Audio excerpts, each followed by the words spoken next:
오늘 본문은 이스라엘 백성의 대표 70명이 하나님을 만난 사건을 기록하고 있습니다. 이스라엘 백성은 출애굽한 지 3달 만에 시내산에 도착했습니다. 이것은 하나님께서 모세를 부르실 때 목표였습니다.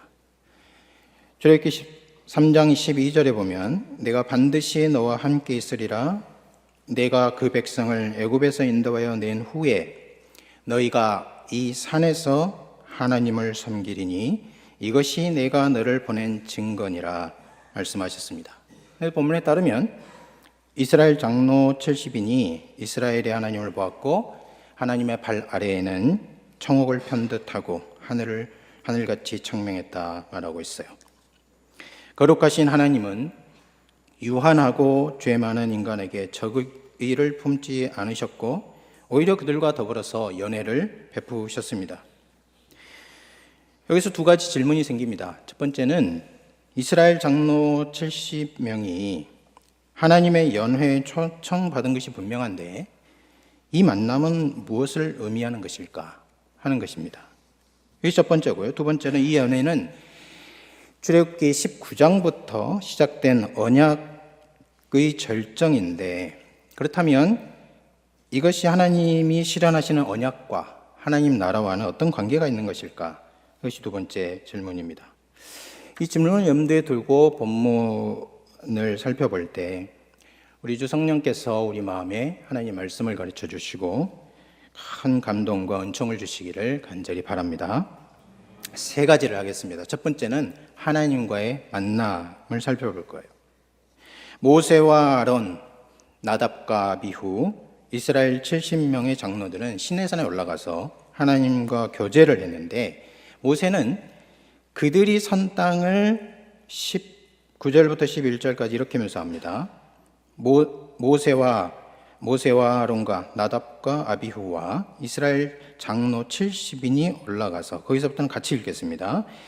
이스라엘의 하나님을 보니 그의 발 아래에는 청옥을 편듯하고 하늘같이 청명하더라.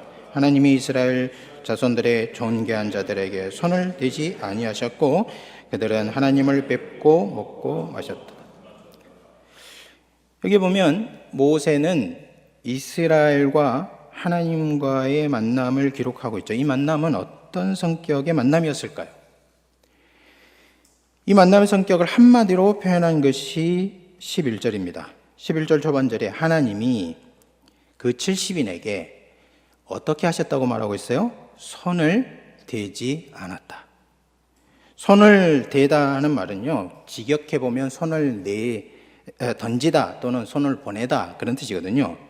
이 표현은 사람에게도 사용되었고 하나님에게도 적용되었습니다. 하나님께 적용될 때 대상은 하나님을 대적하거나 아니면 하나님의 백성을 괴롭히는 원수들이에요. 예를 들어서 출애굽기 3장 20절에 보면 하나님이 바로와 애굽에 그분의 손을 보내십니다. 3장 20절 내가 내 손을 들어 애굽 중에 여러 가지 이적으로 그 나라를 친 후에야 그가 너희를 보내리라. 9장 15절에도 마찬가지입니다. 내가 손을 펴서 돌림병으로 너와 바로죠. 내 백성 애굽인을 쳤더라면 내가 세상에서 끊어졌을 것이니라 말하고 있습니다.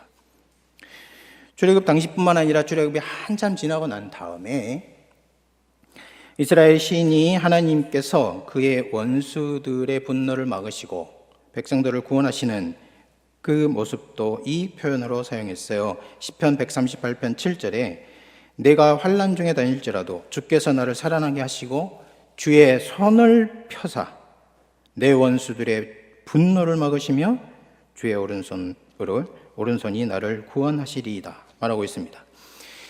출애굽 때든 출애굽 이후든 두 경우 모두 하나님이 자신과 자기 백성에게 적대적인 대상에게 치명적인 공격을 할 때 이 표현이 사용되고 있다는 것을 알 수 있습니다. 그러면 이 관찰을 본문에 적용해 보면 이렇죠. 하나님이 이스라엘 장로, 이스라엘의 존귀한 자 70인에게 손을 대지 않았다. 그것은 하나님이 그들에게 적의를 품지 않았다는, 그들을 죽이고자 하지 않았다는 뜻입니다. 하나님과 70인 사이의 적의가 해결됐을 뿐만 아니라 하나님께서 도리어 그들을 초청하고 받아들이셨다는 의미이겠죠. 어떻게 이런 일이 있을 수 있는가? 그것은요, 바로 언약 때문입니다. 24장 11절 후반절을 보시면 그들은 하나님을 뵙고 먹고 마셨다, 이렇게 기록하고 있어요. 어떻게 먹고 마셨다 하는 것이 언약을 전제한다고 생각할 수 있는가? 이것은 성경의 언어를 살펴볼 때 알 수 있습니다. 예를 들어서 라반이 야곱에게 적의를 품고 길르앗까지 쫓아갑니다. 그리고 야곱이 그때 길르앗까지 쫓아온 라반과 하는 행동을 보면 알 수 있어요. 창세기 31장 44절 54절에 보면은 이렇게 되어 있습니다. 44절, 이제 오라, 나와 네가 언약을 맺고 그것으로 나와 너 사이에 증거를 삼을 것이니라. 한참 지나서 54절에요. 야곱이 또 산에서 제사를 드리고 형제들을 불러 떡을 먹으니 그들이 떡을 먹고 산에서 밤을 지냈더라. 그러니까 라반이 야곱을 치려고 왔다가 야곱 진영을 조사한 후에 음식을 먹은 것은요, 언약을 세우고 난 다음에 오는 절차였다는 거예요. 이것은 사람과 사람 사이에 언약을 체결한 후 언약적 교제를 표현하고 있는 것이죠. 출애굽기 24장 9절부터 11절까지는 인간과 인간 사이의 언약이 아니고 하나님과 인간 사이의 언약이 맺어졌고, 하나님이 70인 장로와 함께 언약적 교제에 들어간 것이라, 그렇게 볼 수 있는 것입니다. 언약적 교제는 언약 체계를 전제하고 있습니다. 이것은 출애굽기 24장 1절부터 8절까지 시야를 넓혀 보아도 분명하게 알 수 있어요. 70인이 이스라엘 하나님을 뵙고 먹고 마신 것은 언약을 인친 것이라 볼 수 있습니다. 하나님은 이스라엘과 언약을 맺으시고 이스라엘의 대표를 자신의 현존과 임재에 초대하심으로써 특별한 연합을 이루시고 성내전적으로 나아오게 하신 것입니다. 성경에 따르면 하나님을 본 자는 살지 못합니다. 그런데 여기서 이스라엘 장로들 70인은 인간이었음에도 불구하고 죽지 않았어요. 왜 그랬는가? 그것은 바로 언약 때문에 그렇습니다. 감사제, 화목제의 본질적으로 속하는 것이 있는데요. 그것은 제의적 만찬이라는 겁니다. 이 만찬 안에서 의롭게 된 자들은 하나님과 교제를 누리게 됩니다. 하나님은 이스라엘 존귀한 자들 70인을 대표들을 자신의 임재 안으로 초청하시고 참여하게 하실 뿐만 아니라 이 초청에 앞서서 제물을 통해서 그들의 죄를 사해 주신 것입니다. 그래서 손을 던지지 않은 것이죠. 소극적으로는 적의를 품지 않은 것이고 적극적으로는 의롭다고 여겨주셨고, 그래서 자신의 언약적 교제에 깊이 참여하게 하신 것이죠. 이것은 지금까지 바로의 권세 아래서 노예로 살던 이스라엘에게는 상상할 수 없는 영광이었습니다. 우리는 언약이라는 말을 하거나 언약이라는 말을 쓰거나 아니면 언약에 대해서 토론할 때 무엇을 생각합니까? 현대 그리스도인들은 언약하면 하늘에 하나님이 계시고 땅에 언약 대상자인 개인이 있으며 이 두 대상 사이에 어떤 보이지 않는 이 두 대상을 이어줄 수 있는 어떤 줄 같은 거, 그걸 생각하죠. 이때 인간은 이 줄을 유지하기 위해서 무언가를 해야 하는 것이 자동적으로 생각하는 거예요. 이 실천과 준수가 언약을 유지하는 유일한 수단으로 생각하기 때문입니다. 아무리 개혁파 언약 신학을 배운다 하더라도 이런 생각에서 자유로워지는 것은 굉장히 어려운 일이에요. 그러나 오늘 본문에 따르면 언약의 본질은 무언가를 준수하거나 조건을 이행하는 것이 아니고 언약을 세우시는 하나님이 초청해 주시고 초청한 결과 그 언약에 참여하고 그 언약적 교제를 누리는 것입니다. 하나님이 이스라엘 대표 70인에게 손을 대지 않은 것만으로도 구약 계시에서는 상상하기 힘든 특권이에요. 그러나 이들이 누린 영광은 여기서 그치지 않습니다. 이 점은요, 모세와 아론, 나답과 아비후, 그리고 이스라엘 장로 70인이 초청받은 장소를 성경이 어떻게 묘사하고 있는지를 관찰해 보면 더욱 분명해집니다. 이들이 선 땅은 분명히 호렙산이고 또는 시내산으로 바위산입니다. 그런데 모세가 말해요. 24장 10절, 우리 같이 한번 읽어볼까요? 24장 10절, 이스라엘의 하나님을 보니, 시작. 이스라엘의 하나님을 보니 그의 발 아래에는 청옥을 편듯하고 하늘같이 청명하더라. 이게 무슨 말입니까?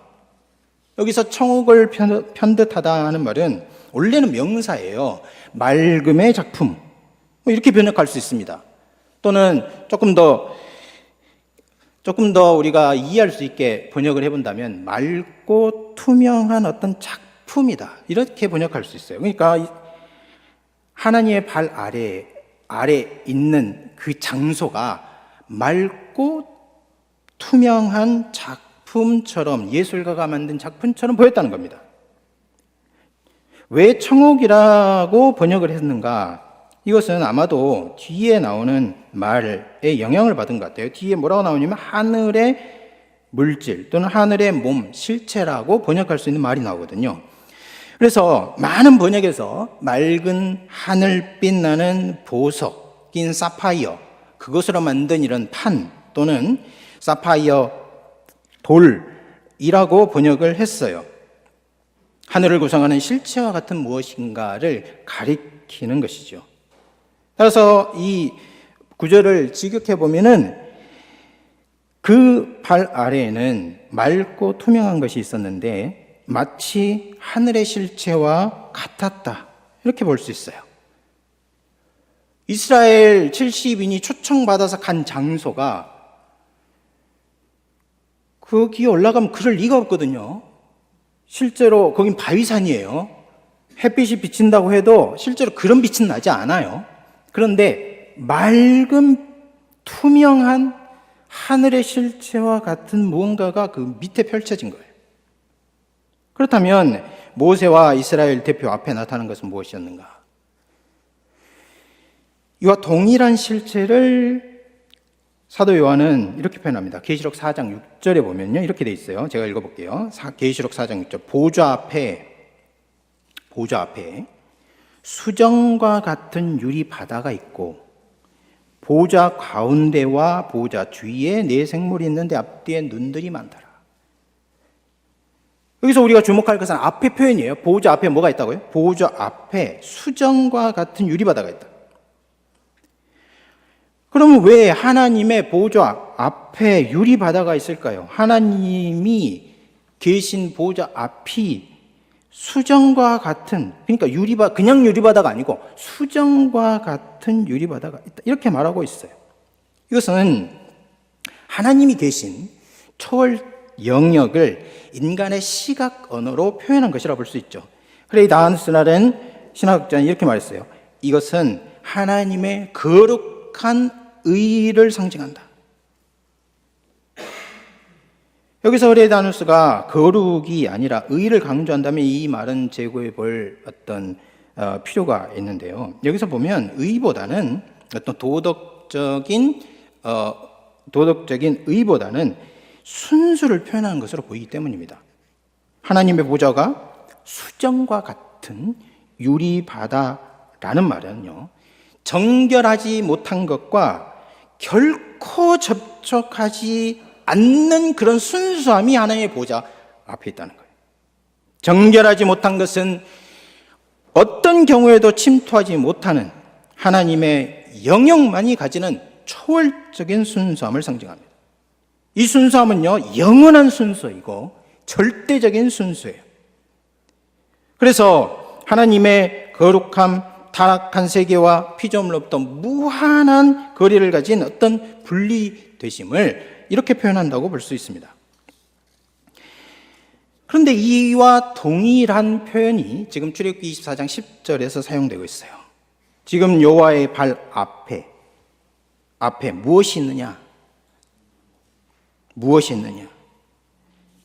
청색빛 나는 맑고 투명한 예술 작품과 같은 것들이 펼쳐지고 있다 하는 겁니다. 말씀드린 것처럼 분명히 여기는 시내산이고 모세와 아론의 두 아들 이스라엘 장로들이 선 곳은 시내산 꼭대기의 평범한 땅입니다. 시내산 위에는요 바위가 엄청나게 많아서 아무리 햇빛이 비친다 해도요 맑고 청색빛 나는 그런 바닥이 나타나지 않습니다. 그런데 그들 앞에 청명한 하늘을요 마치 어디선가 여기서부터 저기까지 탁 잘라내서 그것을 가지고 내려와서 밑에다가 뒤집어서 깔아놓은 것 같은 그런 일이 있었던 것이에요.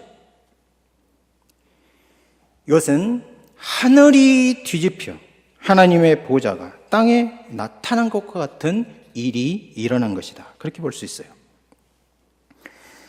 구약학자 델리치는 이 부분을 다음과 같이 주석했습니다. 이것은 이스라엘 하나님이 초월적 영광과 완전한 축복 속에 하늘 위의 보좌에 계심을 가리킨다. 그리고 하나님은 자기 백성이 이 축복에 참여하기를 원하셨다. 70명의 장로들은 언약 체계를 마쳤을 때 드린 화목 제물을 통해서 하나님 가까이에서 지혜적 만찬을 함께했고 이 언약적 식사에서 하나님이 자신의 나라에 구속받은 백성에게 주시고 새롭게 하실 귀하고 영광스러운 은사를 미리 맛보도록 하셨다.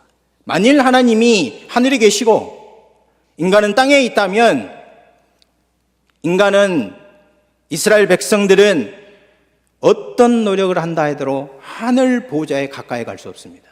그래서 어떻게 해요? 하나님께서 하늘을 뒤집어서 자기 백성에게 내려오신 것이죠. 이스라엘 장로 70인이 보고 가까이 간 것은 하늘 영역과 같았다는 것이에요. 마치 하늘이 그들 발밑에 있는 것과 같았다는 것입니다. 다시 말해서 모세와 이스라엘 장로들은 하나님이 계신 초월 세계에 초대를 받아서 참여한 것입니다. 그러면 정리를 해보겠습니다. 중간 정리입니다.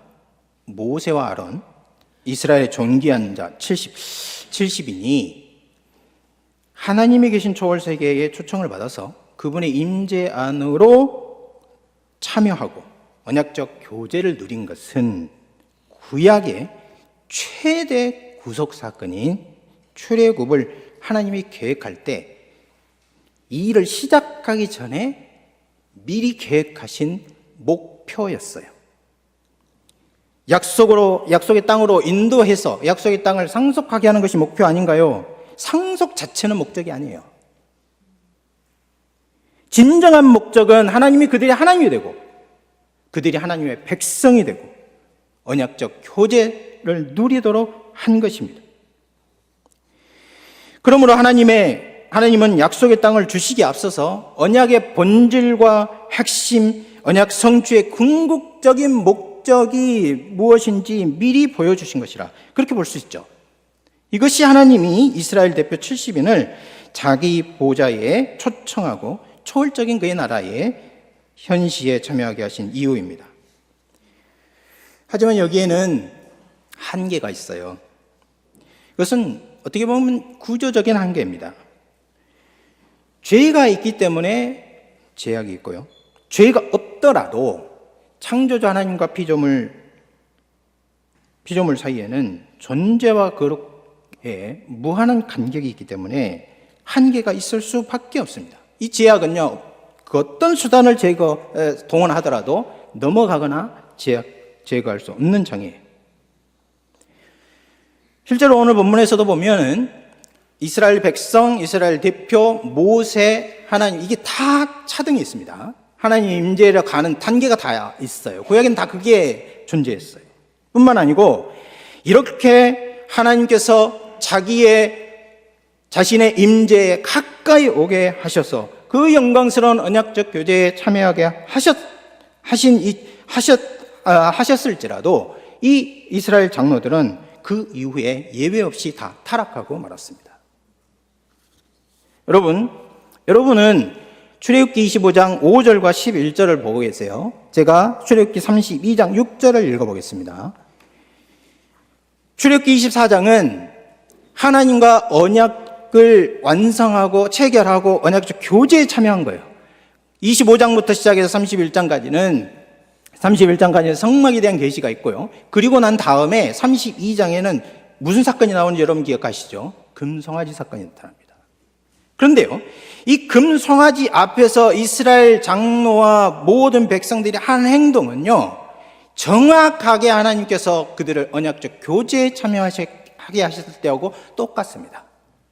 보세요. 제가 32장 6절을 읽을 때 여러분 5절 보세요. 이튿날에 그들이 일찍이 일어나 자신이 만든 금송아지 앞에 번제를 드리며 화목제를 드리고, 똑같죠? 그 다음에 26절 중반절은요, 백성이 앉아서 그리고 난 다음에 11절 후반절과 같이 먹고 마시며 일어나 뛰놀더라. 여러분, 이스라엘 장로들은 언약적 교제에, 그 영광스러운 하나님의 언약적 교제 속에 참여했음에도 불구하고 그 이후 모두 타락하고 말았어요. 그 후에 구약에서는 다시는 출애굽기 24장 9절부터 11장과 같은 언약적 교제가 나타나지 않아요. 백성의 대표가 아니라 이스라엘 백성들 중에 1인 교회라고 할 수 있는 이사야나 에스겔 같은 선지자에게만 특정하게 하나님의 영광이 나타나요. 그렇게 400년이 지나고 이와는 비교할 수 없는 영광이 갑자기 나타납니다. 이와는 비교할 수 없는 깊은 영적인 참여, 육적인 참여가 일어나요. 인간이 하나님을 본다면 죽는다 하는 원리는 변하지 않아요. 하지만 이 원리를 근본적으로 극복하는 방식으로 주님이 찾아오셔요. 오셔서 그의 피로 새 언약을 세우시고 그의 십자가로 하나님의 심노를 감당하시며 부활하여 몸과 영혼이 영화롭게 되어 나타난 겁니다. 그리고 새 언약의 대표인 12사도와 먹고 마시며 하나님 나라에 관한 일을 말씀하시는 일이 갑자기 나타나요. 여러분, 두 번째로 볼까요? 부활하신 주님과 만남입니다. 사도행전 1장 3절을 우리 한번 보시죠. 사도행전 1장 3절 같이 펴서 보도록 하겠습니다. 사도행전 1장 3절 말씀입니다. 그가 고난받으신 후에, 다 같이 읽겠습니다. 시작. 그가 고난받으신 후에 또한 그들에게 확실한 많은 증거로 친히 살아 계심을 나타내사 40일 동안 그들에게 보이시며 하나님 나라의 일을 말씀하시니라. 여기 보면은 누가가 부활하신 주님의 40일 활동을 묘사하고 있어요. 누가는 주님이 부활하셔서 확실한 많은 증거를 나타내셨단 말합니다. 주님의 부활과 나타나심은 확증 측면이 있습니다. 확증의 측면이 있어요. 그렇죠? 주님께서 실제로 다시 살아나신 것을 확증한다는 측면에서 그렇습니다. 그러나 지금까지 복음서의 부활 기사를 설명하거나 아니면 사도행전 1장을 해설할 때 이 점에 지나치게 집중하는 경향이 있었어요. 그러나 주님의 나타나심에는 다른 측면이 있습니다. 그것은 무엇일까요? 여러분, 누가복음 24장 26절에 보면은 예수님의 엠마오 제자에게 부활의 의미를 이렇게 설명하세요. 인자가 고난을 받고 영광에 들어가야 할 것이 아니냐. 부활은 오는 세계의 영광에 참여하는 것입니다. 예수님이 부활하셔서 첫 번째로 그 영광 속에 들어가셨다 하는 거예요. 그렇다면은 부활한 주님이 나타나신 거예요. 들어가신 게 아니라 나타나신 것은 오는 세계의 영광, 이 나타난 것이며 하늘에 속한 실제가 출현한 것을 의미할 수 있어요. 사람들은 생각할 겁니다. 이것이 어떻게 천상의 실제가 드러난 것이 될 수 있는가? 여기에는 최초 이스라엘 대표인 70명이 하나님의 보호자 앞에 초청받았을 때 청억을 편듯하고 하늘같이 청명한 보호자가 나타난 것도 없지 않은가?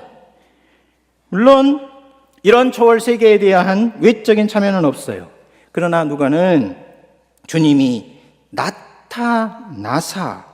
그들에게 나타나사 40일 동안 그들에게 보이셨다, 이렇게 말하고 있습니다. 이 말은요, 나타나다는 말은 본래 보다 하는 말과 동일 어군에 속한 거예요. 이 보다는 말을 누가는 하나님이 아브라함에게 나타난다 할지, 또는 성령께서 갈라진 불의 모양으로 나타난다든지 하는 그런 사건을 묘사할 때 사용했어요.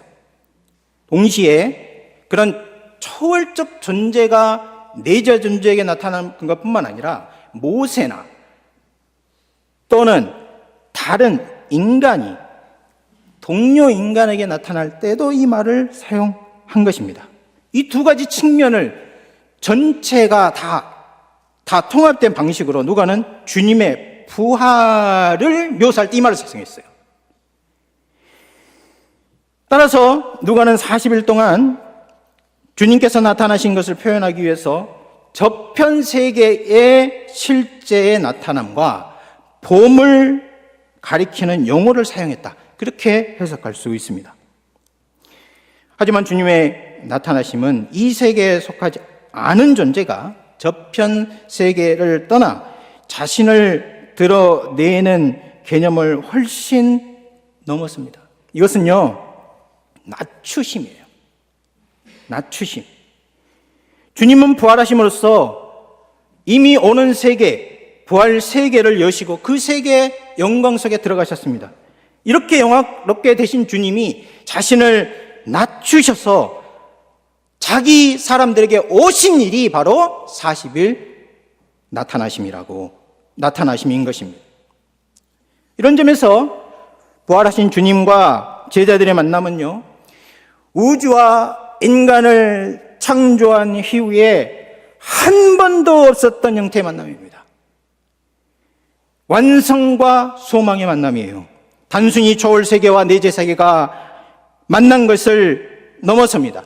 가브리엘과 사가랴나 마리아의 만남이나 천사가 무덤에서 찾아온 여인들을 만난 것과는 다릅니다. 이것은 두 존재 사이에 아무런 공통점이 없어요. 가브리엘과 사가랴 사이에, 천사와 여인들 사이에 존재는 어떤 공통점이 있잖아요.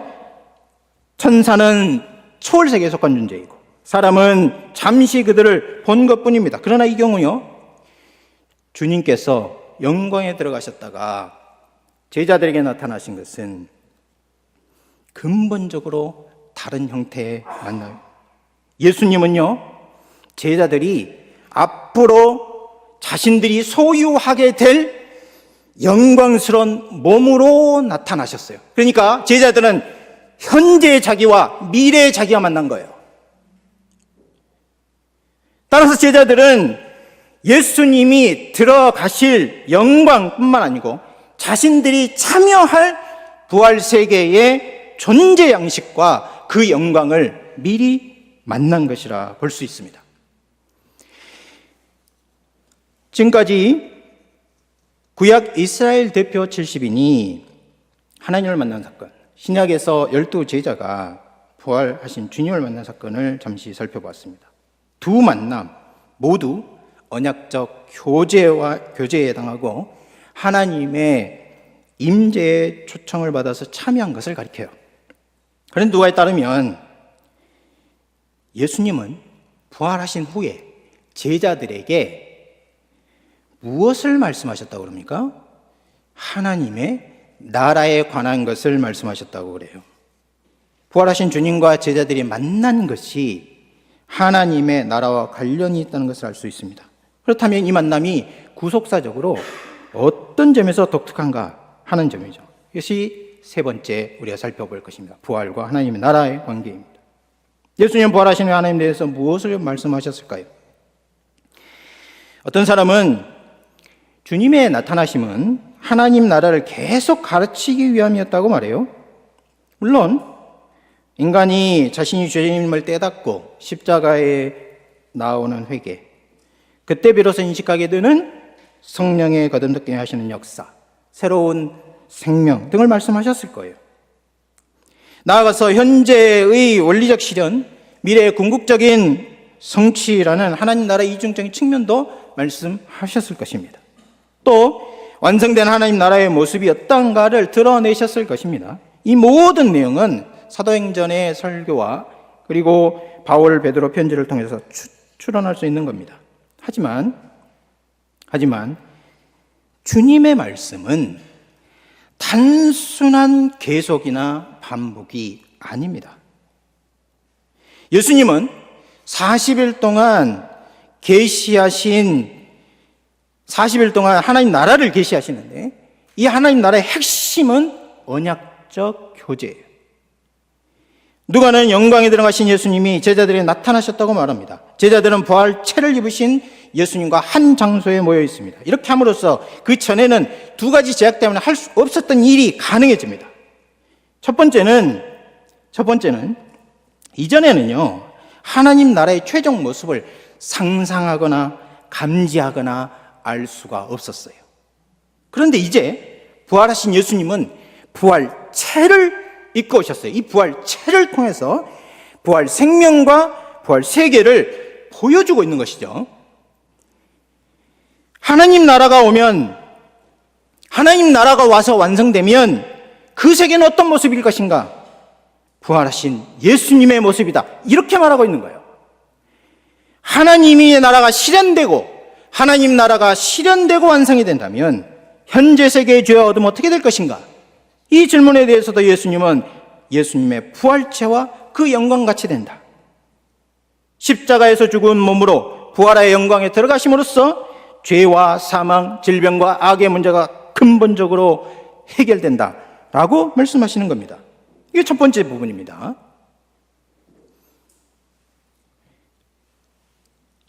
하나님 나라의 최종 모습으로 이전에 말씀하셨던 하나님의 나라를 계시한다. 첫 번째. 두 번째는 이전에는요, 제자들이 무슨 말을 해도 수용 능력이 낮았어요.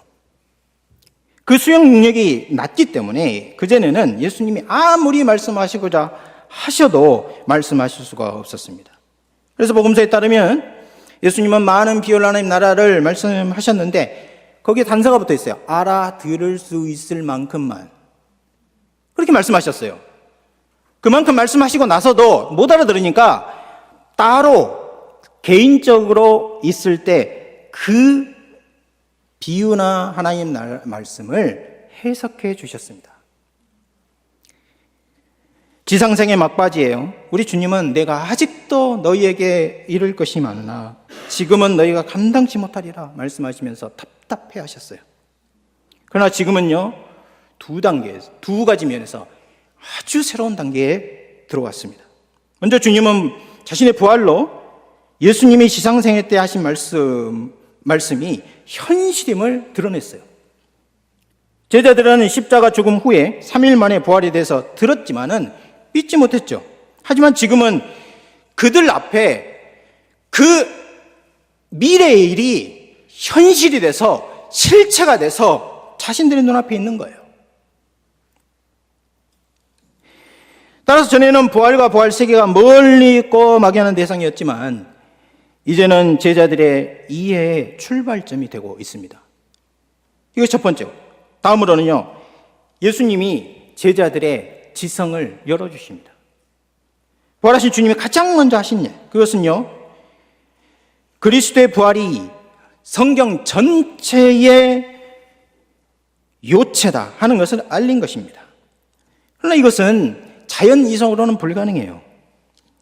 누가복음 9장 45절, 그들이 이 말을 알지 못하였으니, 예수님의 고난, 부활에 관한 말씀이에요.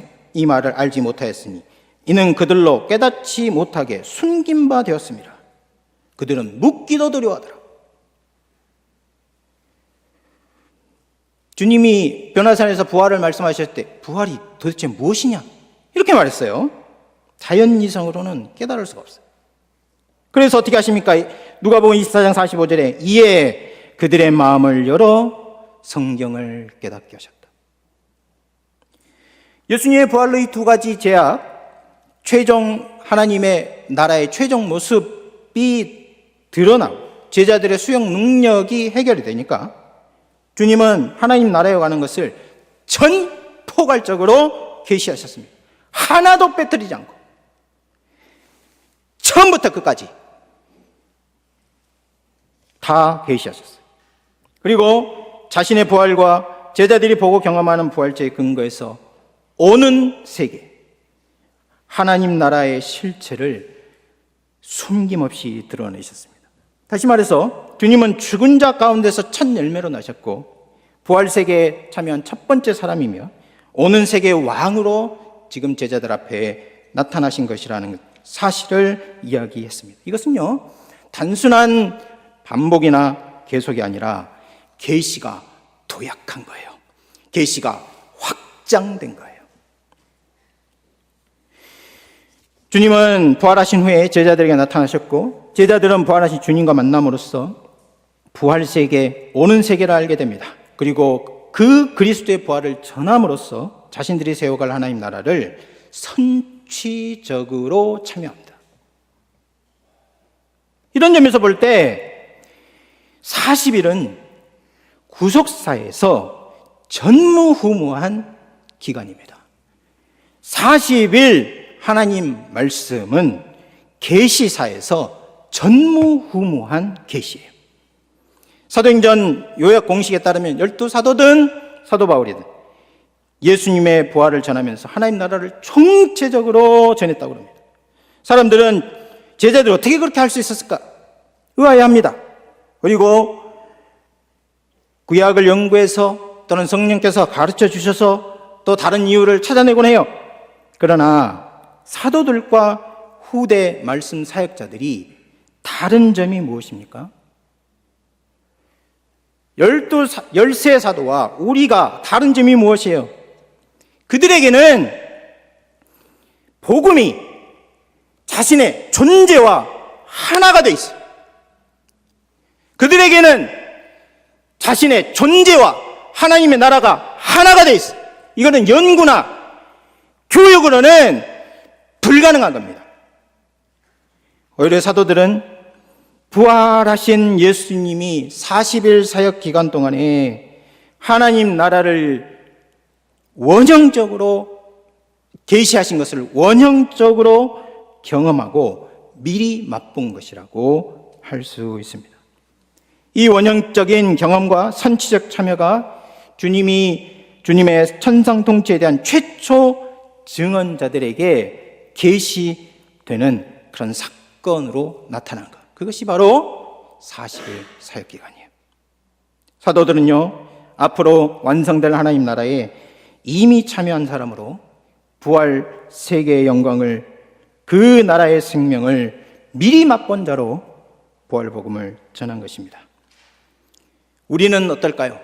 우리는요, 현재 신자들은 이 최초의 증언으로 그들이 경험한 실제적 하나님 나라에 초대를 받고 참여하고 완성을 기다리고 있는 상황입니다. 한 가지 적용을 하고 말씀을 맺겠습니다. 우리는요, 부활 세계를 알아가려고 힘써야 합니다. 이것은 예수님의 열망이었어요. 이것은 사도들이 40일 동안 힘쓴 일이에요. 어떻게 가능할까요? 이것은요, 다른 여러 방법이 있겠지만 가장 핵심 중의 핵심은 계시에 내 몸을 묶는 거예요.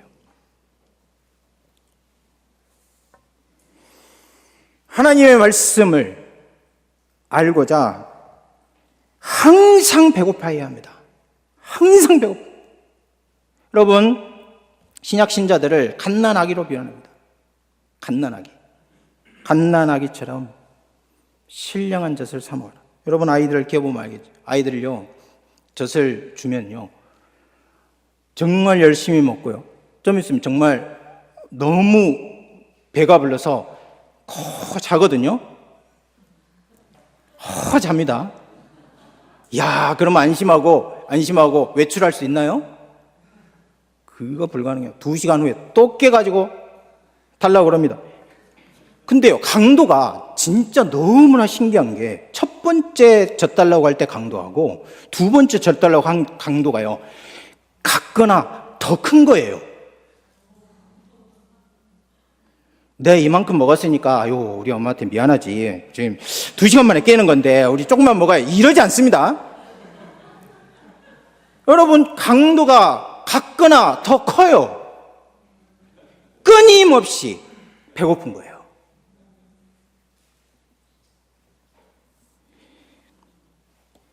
여러분, 계시의 몸을 묶어야 돼요. 끊임없이 배고파하고 10번을 읽어도 100번을 읽어도 계속해서 갈망하고 굶주려하고 목말라야 합니다.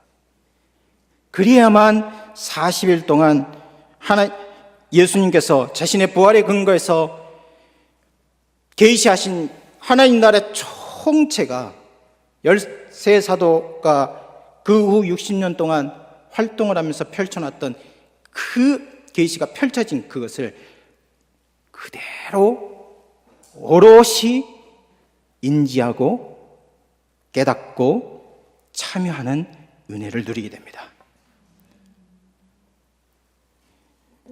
그러면 좀 더 구체적으로 생각해 보겠습니다. 실제로 그러면 성경만 읽으면 됩니까? 성경 해설서는요, 여러분, 우리가요, 성경 자체와 성경 해설서를 읽는 일을 분리해야 됩니다. 분리해야 돼요. 성경을 읽는 것과 성경을 설교를 하기 위해서 성경 본문을 읽는 건 다른 거예요. 그뿐만 아니라 성경을 읽는 것과 성경 해설서 읽는 건 다른 거예요. 여러분, 성경을 내 존재와 생명을 위해 읽는 시간이 따로 마련해야 돼요. 여러분, 성경 해설서를 읽으면 성경을 더 알 수 있을 것 같죠?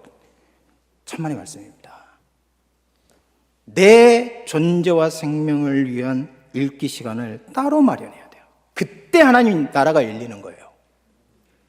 여러분, 다산 선생님이 성균관 시절에 정조대왕이 경연을 한다고 했습니다. 그날 주제는 논어예요. 사람들이 정조대왕이 묻는 시험지 가지고 공부를 했습니다. 다산 선생님만 그건 아니지, 그러면서 논어를 직접 보고 연구를 했어요. 다른 사람 다 떨어지고 누구만 붙었을까요? 다산 선생님만 붙었습니다. 세속에서 공부하는 방법도, 그 세계를 알아가는 것도 이와 같아요. 여러분, 하늘 실제를 접근하려고 하는데 다른 사람의 해석은 참고이지 실제가 아니에요. 힘써야 됩니다. 두 번째는 계시를 몸에 먹는다는 것은 공부, 지적 활동, 그리고 연구, 이런 것만 해당이 되는 게 아니에요. 계시를 몸에 먹는다는 것은 계시 내용을요, 체득하는 걸 뜻합니다. 실천을, 여러분, 신학 지식은 아주 희한해서요, 그걸 실천하면 단단한 지식이 됩니다. 그래서 어떤 지식은 아주 약한 지식이 있어요. 그건 머리로 아는 지식, 남에게 들은 지식, 그래서 내가 내 논거로 갖고 있는 그런 지식들이에요. 그러나 내가 성경에서 말하는 내용을 실천을 하잖아요. 그러면 그것은 내 인격이 됩니다. 단단한 지식이 돼요. 그것은 하나님 나라를 참여하는 길이에요. 그래서 하나님 나라가 먹고 마시는 것이 아니라 의와 희락과 화평이라 이렇게 말하잖아요. 여러분, 평화를 만들려고 노력하고, 어떤 상황에서도 기뻐할 뿐 아니라 기쁨을 만들려고 노력하고 인내하고 하는 하나님 나라의 가치들, 나보다 남을 더 낫게 여기는 새 신약 시대의 새로운 생명들을 실천하려고 노력해야 되는 거예요. 그것이 계시를 몸에 묶었을 때 일어나는 일입니다. 여러분, 두 가지를 힘쓰시길 바랍니다. 아무도 모르는 시간에 주님 말씀에 내 자신을 묶어놓고 내가 이 말씀을 통해서 어떻게 하나님께 영광을 돌릴까, 어떻게 하나님 나라를 실현할까 고민하고, 또 기도할 때 하나님의 성령께서 여러분과 함께 하셔서 여러분에게 단단한 하나님의 나라의 지식을 주시기를 간절히 바랍니다. 기도하겠습니다. 하나님, 우리 아버지 참으로 감사합니다. 하나님이 오늘 우리 말씀을 통해서 주님이 하나님 나라의 핵심과 본질로 언약적 교제를 알려주셨는데 우리가 그 언약적 교제에 참여해서 살아갑니다. 주님, 우리를 이끌어 주셔서 주님 나라를 더 알게 하여 주시고 이 나라를 우리에게 상속으로 주신 그리스도 예수와 성령 하나님과 성부 하나님을 더욱 사랑할 수 있도록 우리를 이끌어 주시옵소서. 우리 구주 예수 그리스도 이름으로 기도합니다. 아멘.